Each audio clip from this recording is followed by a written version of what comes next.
Un architecte découvre sa femme avec son meilleur ami. Mais au lieu de crier, il filme.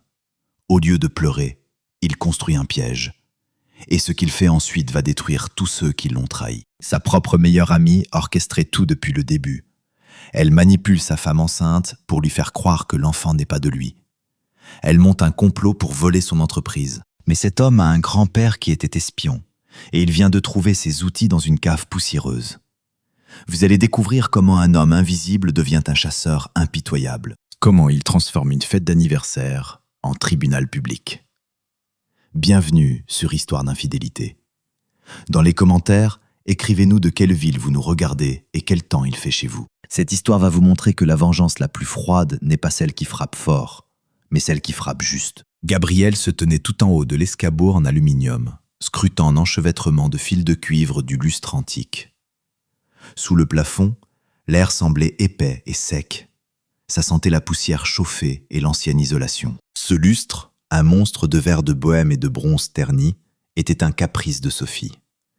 Elle affirmait qu'il fallait précisément cette lumière pour leur nouveau salon, afin d'insuffler une âme au style high-tech. Gabriel, habitué aux lignes épurées et à l'éclairage dissimulé, se contentait d'un ricanement ironique, mais s'affairait docilement avec le câblage depuis déjà 2 heures. En bas, sur le plan de travail en marbre de l'îlot de cuisine, le téléphone vibra. Le son, se répercutant sur les murs vides du spacieux appartement, sembla à Gabriel ressembler au bourdonnement d'une guêpe dérangée. Il descendit, sentant ses genoux le faire souffrir. L'âge, auquel il préférait ne pas penser, se rappelait à lui de plus en plus insistamment, bien que 42 ans pour un architecte ne soit que le début de l'épanouissement. Sur l'écran s'afficha le nom d'Anne. Gabriel grimaça. Il n'avait jamais éprouvé de sympathie pour cette femme. Dans son regard transparaissait toujours quelque chose d'évaluateur, comme si elle cherchait des fissures invisibles dans les fondations du bonheur des autres. Mais c'était précisément Anne qui lui avait présenté Sophie 3 ans auparavant, et pour cela, on lui pardonnait beaucoup. Les questions indiscrètes comme sa présence envahissante dans leur vie. « J'écoute ?» Gabriel coinça le téléphone contre son épaule en s'essuyant les mains avec un chiffon. « Gabriel, bonjour mon cher. » La voix d'Anne dégoulinait d'une compassion sirupeuse qui fit instantanément se crisper les muscles de la nuque de Gabriel. « Tu es chez toi ? Où voudrais-tu que je sois un samedi matin ? Je répare ton héritage historique. » « Sophie, elle n'est pas avec toi ?» La pause fut exécutée avec maestria, juste assez pour que son cœur rate un battement. Sophie est partie au fitness. « Anne, que se passe-t-il ?»« Oh, Gabriel. » Le soupir dans le combiné était digne d'une scène de théâtre. « Je ne sais même pas comment te le dire. Je suis au centre commercial en ce moment. J'ai rendez-vous avec des clients dans le hall. Et tu sais, je viens de voir ta femme. » Gabriel se figea. Le chiffon tomba de ses mains, atterrissant silencieusement sur le parquet. « Et alors, elle a pu passer prendre un café ?»« Un café, bien sûr. Mais généralement, on boit son café assis à une table, pas debout près des ascenseurs avec un homme. Grand, très sportif, avec une barbe soignée. Il roucoulait si gentiment. Gabriel, il lui ajustait le col de son manteau. Tu sais, comme seuls le font les personnes très proches. Un bourdonnement résonna dans ses oreilles. Sportif avec une barbe. L'image surgit instantanément, vive et absurde dans son évidence. Kylian, le partenaire de tennis de Gabriel. L'homme avec qui il tapait la balle les mardis et jeudis en discutant des fluctuations des taux de change et des particularités des systèmes de drainage. L'homme qui se plaignait à Gabriel dans les vestiaires la semaine dernière qu'il voulait se ranger et chercher la perle rare. « Tu te trompes peut-être ?» La voix de Gabriel sonnait creux, comme sortant d'un tonneau. « Gabriel, j'ai une vision parfaite. J'ai simplement pensé que tu devais savoir. Je ne voulais pas que tu aies l'air ridicule quand la ville commencera à chuchoter. » Il raccrocha. Ses mains ne tremblaient pas. Au contraire, elles se remplirent d'une lourdeur de plomb. La logique de l'architecte, habitué à construire des structures impeccables, était maintenant en défaillance. Sophie ne pouvait pas elle. Ils avaient tout de parfait. Des proportions calibrées de leur relation, un budget commun, des projets pour une maison de campagne. Mais le ver du doute, planté par Anne, commençait déjà son travail destructeur. 5 minutes plus tard, son 4x4 jaillit du parking souterrain. La ville défilait derrière la fenêtre en taches grises. Gabriel ne se souvenait pas comment il avait franchi 3 carrefours. Dans sa tête tournait une seule pensée. Voir de ses propres yeux, s'assurer qu'Anne n'était qu'une commère venimeuse qui s'ennuyait à vivre. Il se gara devant le centre commercial en violation du règlement, abandonnant sa voiture juste à l'entrée.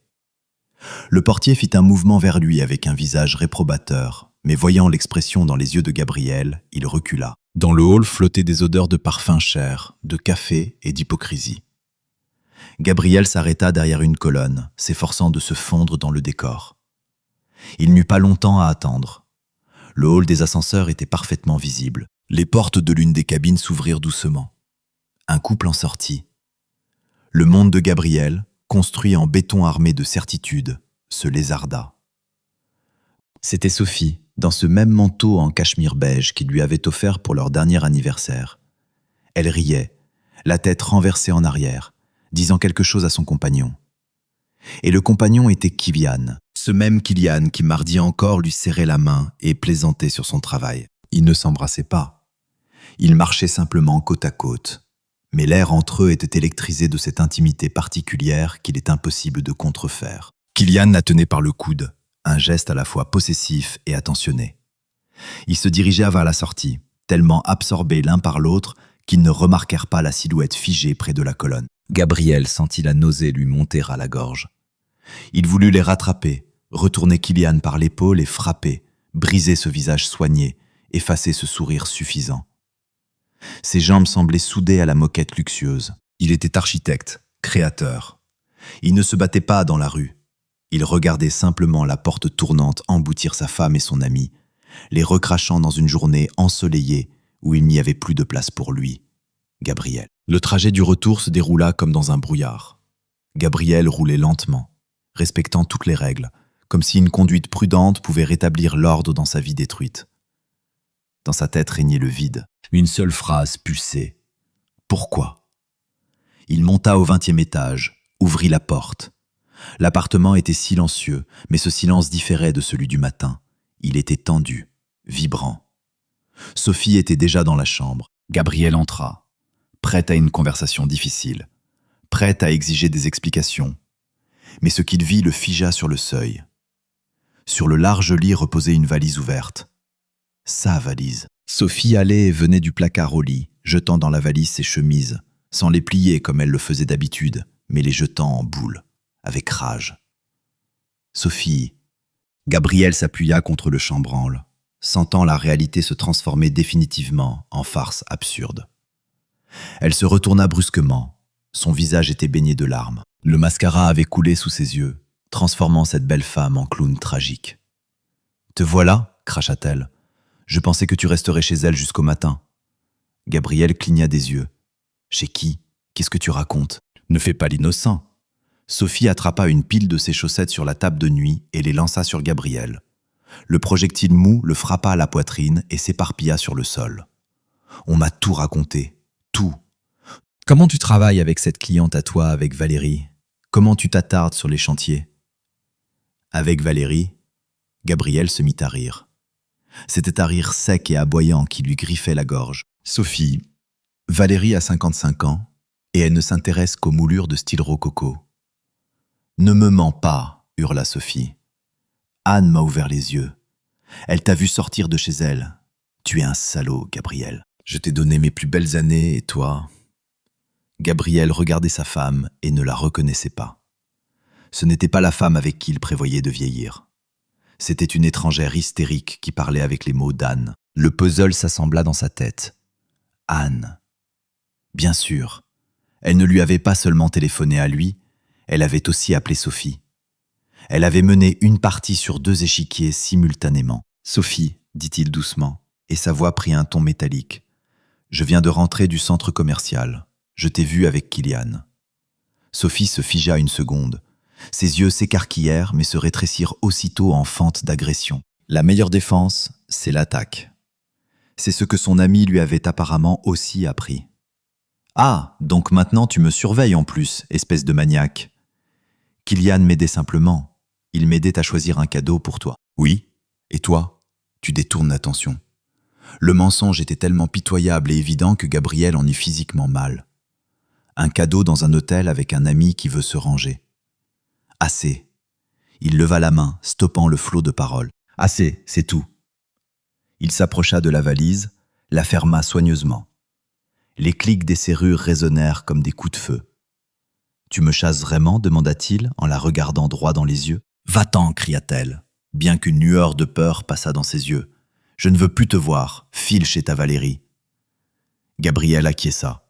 Discuter était inutile. Elle était gavée du venin d'âne jusqu'à la gueule, et tous les arguments se briseraient maintenant contre un mur d'hystérie. Il passa au salon, vers les étagères où reposait sa fierté, sa collection de vinyles, des enregistrements de jazz rares des années 50. Sophie appelait toujours ça des ramasses-poussières. Méthodiquement, ignorant les sanglots provenant de la chambre, il rangea les disques dans un carton. Cela prit 20 minutes. 20 minutes pendant lesquelles sa vie conjugale s'effondra. À la porte, il se retourna. Sophie se tenait dans le couloir, bras croisés sur la poitrine. Son ventre ressortait légèrement. Il savait qu'elle avait un peu grossi récemment, et plaisantait même en disant que c'était grâce à sa bonne cuisine. Maintenant, ce ventre arrondi accrocha son regard pour une raison quelconque. « Laisse les clés » lança-t-elle. Gabrielle sortit son trousseau, détacha la clé de l'appartement et la posa sur la console, à côté de ce même chiffon avec lequel il avait nettoyé le lustre. « Adieu, Sophie. Transmets mes salutations à Kylian. Dis-lui qu'on ne construit pas le bonheur sur le malheur des autres. » Il sortit sans claquer la porte. La porte se referma avec un déclic doux, le coupant de son passé.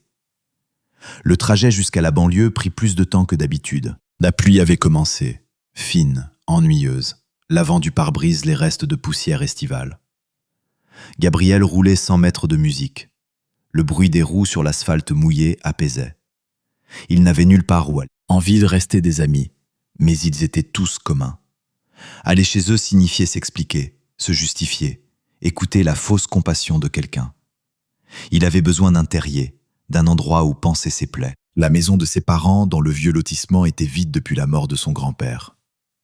Le père de Gabrielle avait déménagé dans le sud depuis longtemps, et la maison attendait simplement son sort. Gabrielle payait les taxes, venait parfois vérifier le toit, mais n'avait jamais prévu d'y vivre. Trop de souvenirs, trop peu de confort. Le portail l'accueillit avec un grincement rouillé. Le terrain était envahi d'orties hautes comme un homme. La maison, une solide construction en rondins de bois sombre, regardait son propriétaire avec des fenêtres troubles. Gabrielle entra à l'intérieur. L'air ici était stagnant, froid, ça sentait les herbes séchées. Son grand-père s'intéressait à la médecine populaire et au bruissement des souris. Gabrielle actionna l'interrupteur. Pas de lumière. Ah oui, les fusibles. Après 10 minutes passées à bricoler le tableau électrique dans l'entrée, il réussit à faire clignoter faiblement l'ampoule jaunâtre au plafond. La maison s'anima, mais cela ne fit que rendre l'atmosphère plus mélancolique. Gabrielle jeta la valise sur le canapé affaissé du salon, posa les cartons de disques sur la table. « Eh bien, dit-il dans le vide, bienvenue chez moi. » Le froid le transperçait jusqu'aux os. Homme moderne habitué à la climatisation et au plancher chauffant, il se sentait ici comme Robinson Crusoe sur une île déserte. Il fallait allumer le poêle. Il descendit à la cave chercher du bois. Son grand-père gardait toujours une réserve de bouleau sec. Sous ses pieds, les marches grinçaient. Le faisceau de la lampe de son téléphone arrachait à l'obscurité des bocaux de confiture pétrifiés, de vieux skis, des piles de journaux jaunis. Gabrielle prit une brassée de bûches et s'apprêtait à remonter quand son pied accrocha quelque chose près de l'établi. C'était une latte de plancher. Elle s'était détachée, révélant une petite niche. Une cachette. Gabrielle savait que son grand-père Olivier était un homme peu ordinaire. Dans la famille circulaient des légendes sur son service dans des agences sérieuses. Mais le grand-père lui-même plaisantait toujours, disant qu'il avait été un simple ingénieur en télécommunications. Gabrielle s'accroupit, éclaira la niche. Là reposait une boîte en fer blanc de bonbons. La curiosité supplanta un instant la douleur de l'âme. Il sortit la boîte, souffla dessus pour en retirer la couche de poussière grise et l'ouvrit. À l'intérieur, sur une doublure de velours, reposait un dictaphone. Pas un jouet numérique, mais un vieil appareil métallique, lourd. Japonais apparemment, mais sans signe distinctif. À côté se trouvaient plusieurs microcassettes et une oreillette d'aspect étrange. Gabrielle fit tourner l'appareil dans ses mains. Il était froid et lourd. Il appuya sur le bouton de lecture. Le mécanisme cliqua, mais la bande ne tourna pas. Les piles étaient mortes depuis longtemps. Mais il y avait autre chose dans la boîte. Une feuille de papier pliée, l'écriture de son grand-père, aiguisée, rapide. La vérité n'est pas ce qu'on te dit. La vérité est ce que tu entends quand tous pensent que tu n'écoutes pas. Si tu as ouvert ceci, c'est qu'il est temps de cesser d'être une victime et de commencer la chasse. Gabriel relut le message 2 fois. L'ironie amère de la situation le fit sourire. Son grand-père semblait s'adresser à lui à travers le temps. Cessez d'être une victime. Il se rappela le visage de Sophie déformé par la rage, se rappela le dos suffisant de Kylian, se rappela la voix sirupeuse d'Anne. Ils le prenaient tous pour un idiot, un Gabriel pratique et prévisible qui construirait une maison, planterait un arbre et s'écarterait quand il deviendrait inutile. Gabriel serra le dictaphone dans sa main. Le métal commença à se réchauffer contre sa paume. Dans cette maison froide et abandonnée, parmi les ombres du passé, quelque chose changea. L'architecte qui créait l'harmonie était mort. Dans ce silence naissait quelqu'un d'autre, celui qui écouterait les murs, celui qui chercherait les fissures. Gabriel se leva. Demain, il irait en ville chercher des piles et la vérité. La chasse avait commencé. Le matin dans la vieille maison ne commençait pas par un café, mais par une vérification du périmètre. En 3 jours, Gabriel avait transformé le repère de son grand-père en quartier général opérationnel digne d'un roman d'espionnage de second ordre. Certes, au lieu des gadgets rutilants des films sur les agents 07, il utilisait ce qu'il avait pu acheter au marché aux puces ou commander en livraison express. Gabriel soudait. L'odeur de colophane se mêlait au parfum du bois humide. Il installait des caméras miniatures dans les orbites des hiboux empaillés que son grand-père Olivier aimait tant accrocher dans les coins du salon. C'était sacrilège et génial à la fois. La chouette dans le coin voyait maintenant tout ce qui se passait dans la pièce et diffusait l'image sur l'ordinateur portable caché sous le plancher. Il arrêta de se raser. La barbe naissante, striée de gris, lui donnait l'air d'un homme qui avait renoncé à lui-même. C'était exactement ce qu'il fallait. Pour le monde extérieur, l'architecte prospère Gabriel devait disparaître, laissant place à un raté brisé, noyant son chagrin dans l'alcool bon marché. Ce mardi-là, il se rendit exprès en ville dans la vieille Renault qu'il avait trouvée dans le garage. Il avait fallu réanimer la voiture pendant 2 jours, et maintenant elle toussait et grondait comme une bête blessée. Gabriel se gara à 2 pâtés de maison du bureau d'Anne. Il connaissait son emploi du temps. À 13h30 précise, elle sortait pour un déjeuner d'affaires au café Arabica. Il attendit, assis sur le capot, emmitouflé dans une veste usée. Avant de sortir, Gabriel se rinça la bouche avec de la vodka, mais n'avala pas. L'esprit devait rester froid comme un scalpel de chirurgien.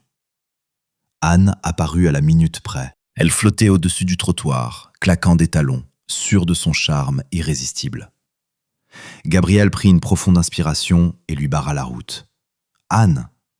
Elle sursauta, se retourna. Sur son visage parfaitement maquillé apparut pendant une fraction de seconde une surprise dégoûtée, aussitôt remplacée par un masque de sainte compassion. « Gabriel, mon Dieu, tu as l'air épouvantable. » « Merci. » Il eut un sourire de travers, s'efforçant de souffler dans sa direction son haleine alcoolisée. « La vie, tu sais, a apporté des correctifs. » « Mon pauvre !» Elle lui prit la main, mais ses doigts étaient froids et secs. « Sophie est devenue complètement folle. Elle t'a jeté dehors comme un chien. Je lui ai dit qu'on ne fait pas ça, mais tu connais notre princesse. »« Je sais, acquiesça Gabriel en baissant les épaules. J'ai tout perdu, Anne. L'appartement, les commandes, la réputation, tu comprends, dans notre métier, c'est tout. Qui confierait un projet à quelqu'un qui... Enfin, tu as compris. » Il jouait son rôle avec virtuosité. Un homme au bord du gouffre. Anne mordit à l'hameçon. Dans ses yeux s'alluma une lueur prédatrice de triomphe. Elle voyait devant elle un ennemi vaincu, et cela l'enivrait plus que le champagne. « Tu as besoin d'argent ?» demanda-t-elle en baissant la voix. « J'ai besoin d'un miracle, » murmura Gabriel. « Ou au moins d'un conseil. J'ai trouvé chez mon grand-père dans la maison quelques objets, de l'antiquité, de l'or. Je pense vendre pour avoir de quoi vivre au début. Mais j'ai peur de me faire avoir. » Les yeux d'Anne se rétrécirent. Le mot « or » agit comme une formule magique. « De l'or ? Beaucoup ?» Assez. Passe un de ces jours, tu évalueras. Tu t'y connais en belle vie, toi? Je vais y réfléchir, Gabriel. Tiens bon. Elle lui tapota l'épaule comme pour en secouer la poussière et s'envola vers le café. Gabriel la suivit du regard. Le poisson avait mordu à l'hameçon. Maintenant, il fallait préparer le deuxième acte. Le soir même, il se rendit chez Valérie. Valérie vivait dans une résidence fermée, dans une maison qui ressemblait davantage à un petit palais. Gabriel savait qu'il prenait des risques. Si Sophie croyait vraiment qu'il avait une liaison avec Valérie, alors Valérie elle-même pouvait être furieuse que son nom soit traîné dans la boue à tous les coins de rue. La sécurité à l'entrée téléphona longuement à quelqu'un, mais finalement la barrière se leva. Gabriel s'approcha de l'entrée principale. Valérie l'accueillit sur le perron. À 55 ans, elle avait une allure majestueuse, dos droit, cheveux gris coiffés en chignon élaboré, un fume-cigarette à la main. « Te voilà » dit-elle en guise de salutation. « Tu as l'air d'un vagabond. »« Bonsoir, Valérie. Pardonnez mon apparence. » L'apparence correspond aux rumeurs. « Entre. Mais enlève tes chaussures. J'ai des tapis persans et tu sembles avoir marché dans les marécages. » Ils passèrent dans le bureau. Valérie lui indiqua un fauteuil, s'assit elle-même en face. « Raconte, pourquoi es-tu venu ? Demander de l'argent ou t'excuser ? Ni l'un ni l'autre, et je n'ai rien à me faire pardonner. Je suis venu vous proposer un marché. » « Un marché ?» Elle arqua un sourcil. L'architecte qu'on a mis à la porte pour une liaison avec une dame d'âge mûr propose un marché à la dite dame. Ça sonne comme le début d'une mauvaise blague. On vous a utilisé, Valérie, comme on m'a utilisé. Anne a fait courir le bruit de notre liaison pour détruire mon mariage. Mais elle a aussi touché à votre réputation. Valérie aspira une bouffée, relâchant un filet de fumée vers le plafond. Je sais. Cette demoiselle aux manières de marchande est venue me voir il y a une semaine, proposant ses services de design d'intérieur. Elle a dit que tu n'avais pas répondu aux attentes et qu'elle pouvait reprendre le projet. Et qu'avez-vous répondu ? Je lui ai dit où elle pouvait aller avec son design. L'itinéraire était pédestre et vulgaire. Mais ce n'est pas tout. Valérie ouvrit un tiroir du bureau et sortit une clé USB. J'ai dans mon salon un système de maison intelligente. Il enregistre le son si le niveau de décibels dépasse la norme. Et ton amie Anne parlait très fort au téléphone en m'attendant dans la réception. Elle pensait que je n'entendais pas. Gabriel sentit son cœur plonger quelque part dans son estomac. Qu'y a-t-il sur l'enregistrement ? Écoute toi-même. Valérie inséra la clé dans l'ordinateur. Retentit la voix familière et légèrement condescendante d'Anne. Oui, tout est sous contrôle, François. Elle pleure depuis 3 jours, dit qu'elle est enceinte. Oui, certain. Mais je lui ai mis dans la tête que ce n'est pas de Gabriel. J'ai dit que les dates ne correspondaient pas, qu'il était en déplacement à ce moment-là. Cette idiote croit tout. Maintenant, l'essentiel est de la coincer avec les documents. Dès qu'elle te transférera sa part dans l'entreprise, l'enregistrement s'interrompit. Gabriel était assis, agrippant les accoudoirs du fauteuil si fort que ses jointures blanchirent. Ses oreilles bourdonnaient. Enceinte.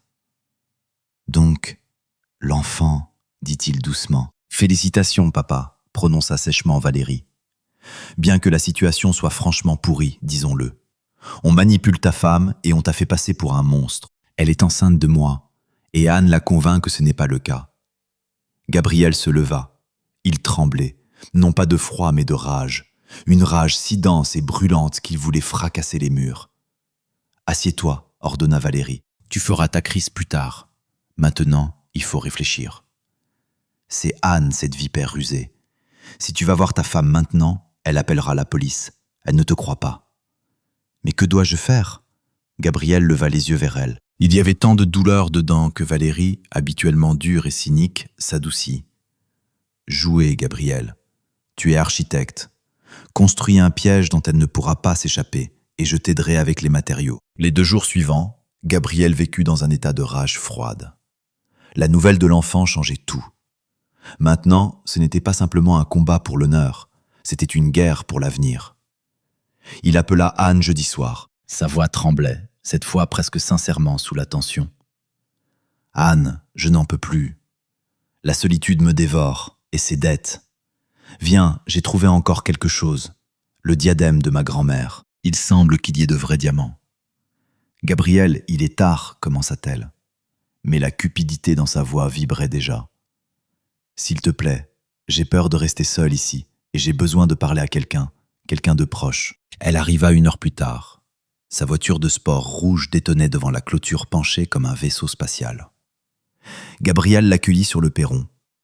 Dans la maison brûlait le poêle, seule source de lumière. Des ombres dansaient sur les murs, arrachant à l'obscurité de vieilles photographies et des oiseaux empaillés. « Quel trou !» grimaça Anne en franchissant le seuil. « Comment vis-tu ici ?»« Comme un moine, sourit Gabriel. Entre près du feu. J'ai ouvert du vin. » Sur la table trônait une bouteille de rouge de collection, dernier vestige de sa vie passée, et 2 verres. À côté, négligemment recouvert d'un chiffon, reposait de la vieille bijouterie de pacotille que Gabriel avait achetée au marché aux puces, et une vraie broche en or de sa mère. L'appât. Anne est assise dans le fauteuil, croisant théâtralement les jambes.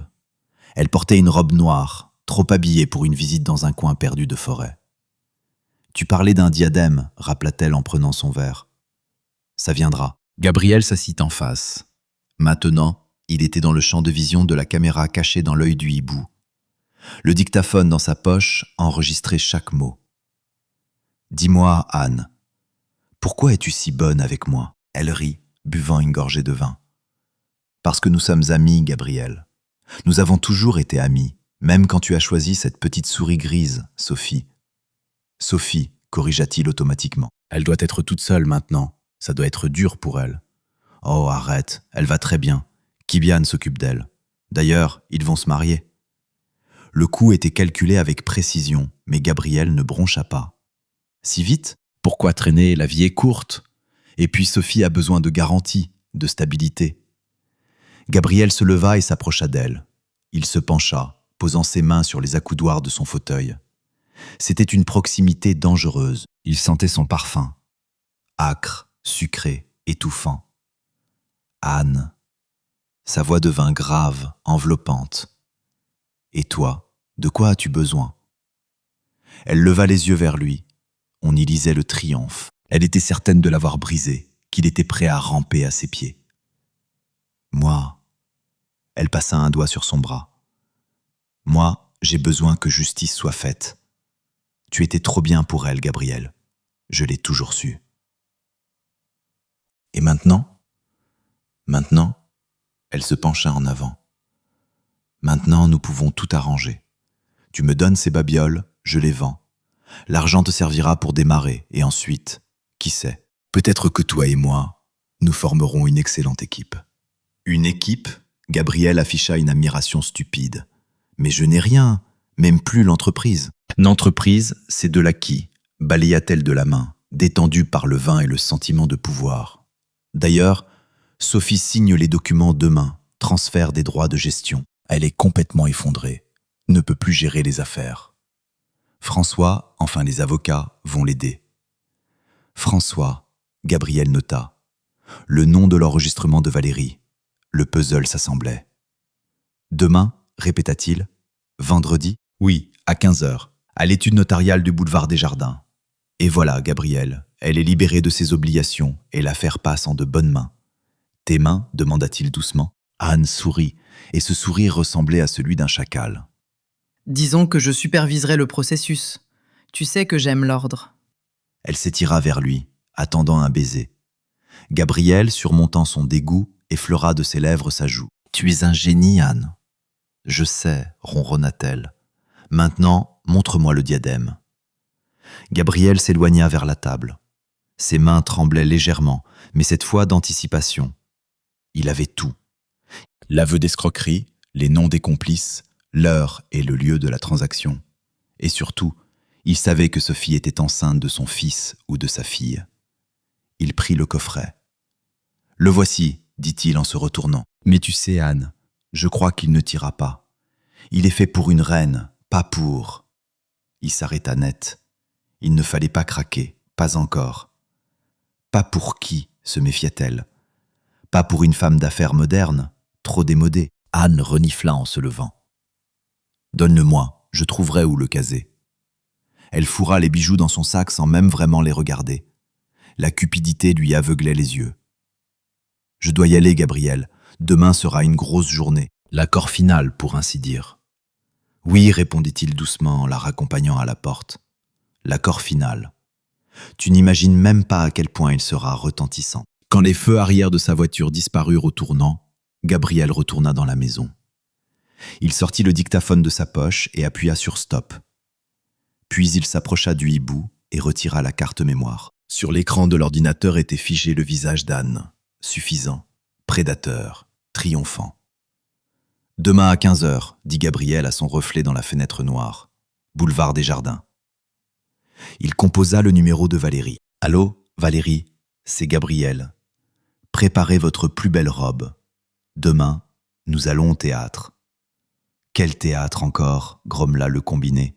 « Le théâtre de l'absurde. Nous allons s'aborder la première. » Gabriel posa le téléphone et regarda les braises dans le poêle. La peur n'existait plus. Il n'y avait qu'une détermination glaciale et un plan précis. Demain, il récupérerait sa vie. Il sortit du placard son costume de cérémonie qui pendait là dans sa housse, attendant son heure. Bleu marine de coupe italienne, l'armure du chevalier moderne. Il restait 7 heures jusqu'à l'aube. Demain, la ville connaîtrait la vérité. En attendant, la maison replongea dans le silence.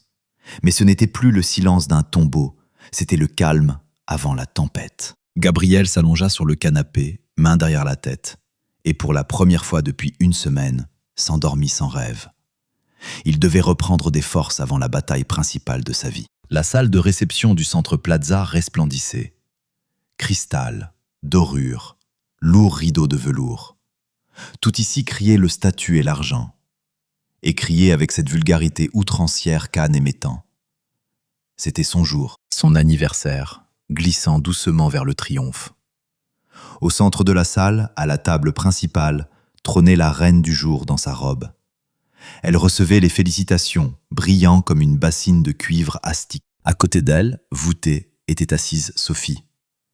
Sur le fond de l'éclatante Anne, elle semblait une ombre grise, pâle, avec des cernes sous les yeux, dans une robe informe cachant sa grossesse. Devant elle, sur la nappe blanche immaculée, reposait un dossier de documents et un stylo Parker doré.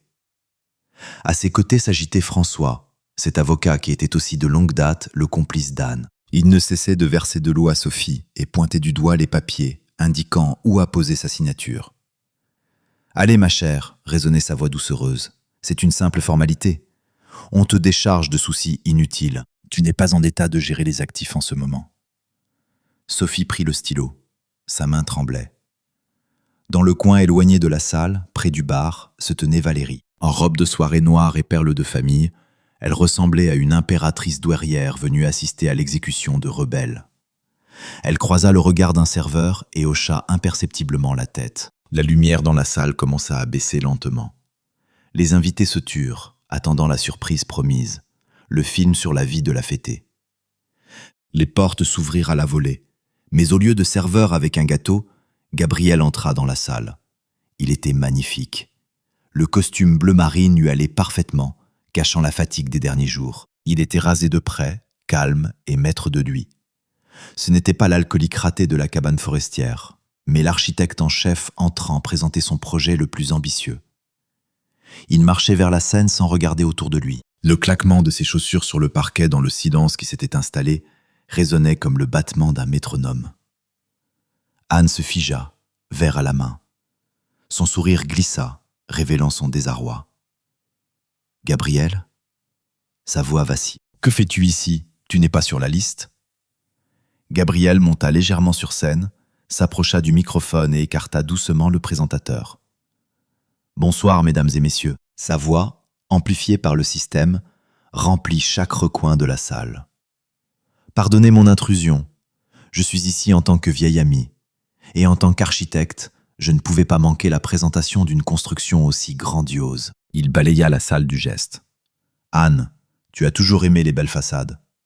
Mais tout constructeur sait que si les fondations sont pourries, la maison s'effondre. Et aujourd'hui, je t'apporte un cadeau spécial. Ce n'est pas qu'un film, c'est une expertise technique de ton amitié. » Gabriel cliqua sur la télécommande. L'écran derrière lui s'anima, mais au lieu de photos d'enfance d'Anne, apparut le visage de Kylian, ce sportif barbu. Il était assis dans un bureau quelconque, tripotant nerveusement un bouton de sa chemise. « On m'a engagé, disait Kylian à l'écran en regardant le sol. Anne a payé 50 000 euros. Elle a dit qu'il fallait juste faire semblant, retrouver Sophie près des ascenseurs, la prendre par le bras, sourire. Elle a dit que c'était pour une blague à son mari. Je ne savais pas qu'il divorçait, honnêtement. » Un murmure parcourut la salle. Sophie leva la tête, fixant l'écran avec des yeux écarquillés. Le stylo tomba de ses doigts et roula sur la table. « C'est un montage !» hurla Anne en bondissant. « Éteignez ça, immédiatement, sécurité !» Mais la sécurité ne bougeait pas. Valérie avait fait un geste d'arrêt au chef de la sécurité, une vieille connaissance. Gabriel changea de diapositive. « Maintenant, passons aux structures porteuses », commenta-t-il calmement. « Attention à l'écran. Ceci est un enregistrement du salon d'une dame très respectable. » Sur l'écran apparut une piste audio. La salle fut remplie de la voix d'Anne, cette même voix condescendante et cynique que Gabriel avait entendue chez Valérie. « Elle pleure depuis 3 jours, dit qu'elle attend un enfant. Mais je lui ai mis dans la tête que ce n'est pas de Gabriel. Maintenant, l'essentiel est de la coincer avec les documents, dès qu'elle te transférera sa part dans l'entreprise. » Le visage de Sophie devint blanc comme la nappe. Elle se tourna lentement vers son ami. François tenta de couvrir les papiers de sa main, mais c'était trop tard. Et enfin, Gabriel fit une pause. Les finitions, l'intérieur pour ainsi dire. Sur l'écran apparut la vidéo de la caméra cachée dans l'œil du hibou. La pénombre de la maison forestière. Anne assise dans le fauteuil avec un verre de vin, son visage détendu et suffisant. Sophie signe les documents demain. Transfert des droits de gestion. Je superviserai le processus. Tu sais que j'aime l'ordre. La vidéo se figea sur le moment où Anne fourrait avidement dans son sac la bijouterie de pacotille. Gabriel abaissa le microphone, mais dans le silence de mort, ces mots furent entendus par tous. Le projet est déclaré dangereux, démolition immédiate. Anne resta debout, cherchant son air. Elle balaya la salle d'un regard fou, cherchant du soutien, mais les invités détournaient les yeux. Les gens qu'elle considérait comme sa cour s'éloignaient avec dégoût de sa table. Même François, sentant le roussi, se faufilait vers la sortie. Sophie se leva lentement. Elle s'appuyait lourdement sur la table, mais dans sa silhouette apparut pour la première fois en ces mois une volonté d'acier. Elle prit le dossier de documents sur lequel François avait dépensé tant d'efforts, et d'un geste le déchira en deux. Le craquement du papier épais résonna plus fort qu'un coup de feu. Elle s'approcha d'Anne. Celle-ci recula instinctivement, s'attendant à un coup ou à des cris. Mais Sophie la regarda simplement, longuement, attentivement, comme si elle étudiait un insecte rare et désagréable. « Ton mascara a coulé », dit doucement Sophie avant de se diriger vers la sortie. Gabriel descendit de la scène. La foule s'écartait devant lui comme l'eau devant Moïse. Il passa devant Anne sans même la regarder. Elle n'était plus pour lui une ennemie, mais simplement des gravats. Il rattrapa Sophie dans le hall. Elle se tenait près des portes tournantes, contemplant la ville du soir. Ses épaules tremblaient. « Sophie » appela-t-il. Elle ne se retourna pas. « Emmène-moi loin d'ici » demanda-t-elle, et sa voix se brisa. « S'il te plaît, emmène-moi juste. » Ils restèrent silencieux tout le trajet. Gabriel conduisait doucement, évitant les freinages brusques. La ville défilait derrière les fenêtres avec ses lumières multicolores. Mais pour eux deux, n'existait maintenant que l'obscurité de l'habitacle et le silence lourd et visqueux. Il l'emmena non pas à leur appartement, mais à cette maison de campagne. C'était le seul endroit où l'air semblait pur. Sophie entra dans le salon. Ça sentait encore la colophane et la solitude masculine. Elle s'affaissa sur le canapé sans retirer son manteau. « J'ai été tellement idiote », dit-elle dans le vide, « tellement incroyablement idiote. » Gabriel jeta une bûche dans le poêle. Le feu prit à contre-cœur, mais bientôt, un joyeux crépitement emplit le silence. « Nous sommes tous les deux coupables, » répondit-il sans se retourner. « J'ai laissé l'orgueil me voiler la vue. Au lieu de parler, je suis parti jouer aux espions. Mais tu avais raison, » souriait-elle amèrement. « Et moi, je l'ai cru. J'ai cru que tu étais capable de bassesse. » La confiance est un matériau fragile, Sophie. Si on la frappe avec le marteau du doute, elle se fissure. Anne savait où frapper. Elle leva les yeux vers lui. « C'est ton fils, Gabriel. » Gabriel regardait le feu. Les flammes se reflétaient dans ses yeux, mais ne réchauffaient pas son regard. La phrase « c'est ton fils » resta suspendue dans l'air, lourde comme une poutre de béton. « Je sais que c'est le mien », répondit-il doucement. « J'ai calculé les dates. Je n'ai jamais douté de la biologie, Sophie. J'ai douté de toi. » Sophie sanglota, s'enveloppant plus étroitement dans son manteau. « Mais pourquoi, Sophie ?» Gabriel se tourna vers elle. Il n'y avait pas de colère dans sa voix, seulement la curiosité fatiguée d'un chercheur ayant trouvé la cause de l'effondrement d'un bâtiment. Anne est une vipère, certes, mais pour que son venin agisse, il fallait une plaie. Pourquoi l'as-tu cru quand elle a dit que l'enfant n'était pas de moi? Pourquoi as-tu même envisagé cette pensée? Sophie resta silencieuse. Elle examinait ses mains comme si elle les voyait pour la première fois. Parce que sa voix tremblait, tombant en murmure.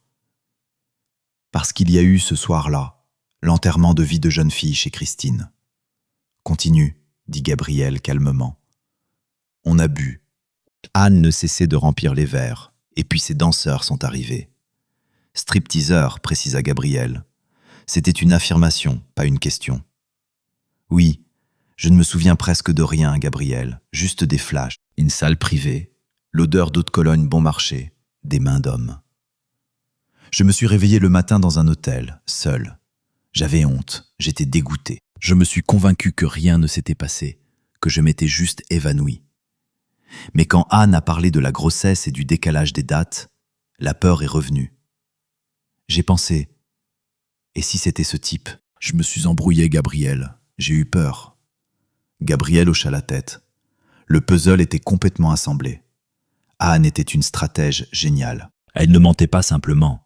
Elle construisait son mensonge sur les fondations d'un véritable péché de Sophie. Elle savait pour l'infidélité. Peut-être même l'avait-elle orchestrée elle-même et l'utilisait comme levier. Gabriel s'approcha de la fenêtre. La pluie dehors s'intensifiait, transformant le monde en une tache floue. « Je te pardonne, Sophie », dit-il en regardant l'obscurité. Sophie releva brusquement la tête. L'espoir s'alluma dans ses yeux. « Vraiment, Gabriel ? Nous pourrons… » « Je te pardonne en tant qu'être humain, l'interrompit-il sans élever la voix. Tout le monde peut trébucher, surtout quand on le pousse dans le dos. Mais en tant que mari, en tant qu'architecte de ma vie, je ne peux pas continuer à construire sur des ruines. Qu'est-ce que ça veut dire ? Ça veut dire que nous divorçons. Mais l'enfant, murmura-t-elle, l'enfant n'est coupable de rien. Il aura tout. Mon nom, mes soins, mon amour et un soutien financier complet. Mais toi et moi, c'est fini. Ce Gabriel qui fermait les yeux sur tes caprices est mort dans cette maison. Et le nouveau Gabriel ne vit pas avec des femmes qui doutent que leurs enfants soient de leur mari. Il s'approcha de la table. Demain, j'appellerai mes avocats. Nous partagerons les biens selon la loi, 50-50. Pas de cadeau, Sophie. Je prendrai ma moitié de l'entreprise, de l'appartement et des comptes, c'est équitable. Sophie pleura, doucement, sans espoir. Elle comprit qu'il était inutile de discuter. Devant elle ne se tenait pas un mari malléable qu'on pouvait manipuler, mais un homme ayant pris une décision définitive, ferme comme le granit. « Va te coucher », dit-il en indiquant la porte de l'unique chambre. « Tu as besoin de repos. Moi, je vais rester ici. J'ai besoin de réfléchir au plan de ma nouvelle vie. » 2 ans plus tard. Le samedi matin, au parc était ensoleillé. Gabriel était assis sur un banc, tenant un gobelet de café et plissant les yeux face à la lumière vive. À côté, dans le bac à sable, s'affairait un bambin en combinaison bleue, essayant avec concentration de construire un château de sable. « Il faut une base plus large, Olivier », conseilla Gabriel en souriant. « Sinon, la tour va tomber. On ne peut pas tromper la physique. » Le garçon, copie conforme de Gabriel mais avec la forme Dieu de sa mère, hocha gravement la tête et tapa avec sa pelle sur le sable. Sophie s'approcha du banc. Elle avait l'air bien, calme, soignée, mais avait disparu cette ancienne arrogance qu'Anne avait cultivée en elle. C'était maintenant simplement une femme qui connaissait le prix des erreurs. « Bonjour ?» Elle s'assit à côté, gardant une petite distance. « Comment s'est-il comporté ?»« Parfaitement. Nous avons étudié le fonctionnement des balançoires et approuvé le plan de conquête du toboggan. » Sophie sourit. Le sourire était triste, mais sincère. « Merci de l'avoir pris ce week-end. J'ai un rush au studio. Pas de problème, c'est mon fils aussi. Leur relation était devenue étrangement harmonieuse. Avait disparu la passion, la jalousie et les rancœurs. Restait une politesse sèche et professionnelle et une cause commune, l'éducation d'Olivier. Le divorce s'était passé durement. Gabriel, comme promis, avait pris exactement la moitié des actifs. Cela avait forcé Sophie à mûrir. Elle avait dû apprendre elle-même à gérer un budget, prendre des décisions et travailler, au lieu de simplement figurer comme propriétaire. Cela lui avait fait du bien. « Tu as entendu les nouvelles ?» demanda-t-elle en regardant son fils. « À propos d'Anne ?» ?»« Oui. Elle a eu 3 ans avec sursis pour escroquerie, mais avec confiscation. On dit qu'elle travaille maintenant comme réceptionniste dans un salon de beauté en banlieue. »« Chacun obtient l'intérieur qu'il mérite », haussa les épaules Gabriel avec indifférence. « Pour moi, cette histoire est close. » Il finit son café et écrasa le gobelet. Son regard glissa sur l'annulaire de Sophie. Il n'y avait pas d'alliance, sur sa main non plus. Gabriel avait maintenant sa propre entreprise, petite mais à la réputation irréprochable. Il vivait dans un loft au centre, conduisait une nouvelle voiture et sortait parfois avec des femmes, mais ne laissait personne franchir le vestibule de son âme. Valérie était devenue la marraine d'Olivier et, ironie du sort, la principale investisseuse dans l'entreprise de Sophie, la tenant d'une main de fer. « Papa !» Olivier accourut vers eux, secouant le sable de ses paumes. « Regarde, j'ai construit fort !» Gabriel souleva son fils dans ses bras. « Bravo, l'essentiel, c'est les bonnes fondations. » Il rendit l'enfant à Sophie. Leurs doigts se touchèrent une seconde, mais il n'y avait plus d'électricité. Seulement le souvenir d'un vieux câblage qui avait grillé depuis longtemps. « À samedi prochain ?» demanda Sophie. « Comme d'habitude, 10 heures. » Gabriel regarda s'éloigner dans l'allée. Sophie expliquait quelque chose à son fils, qui riait. C'était un joli tableau, étranger, mais joli. Il fit demi-tour et marcha dans l'autre direction, vers sa voiture. Il avait un rendez-vous prévu. La vie continuait. Claire, planifiée, solide, sans décoration superflue ni défaut caché. Exactement celle qu'il avait toujours voulu construire.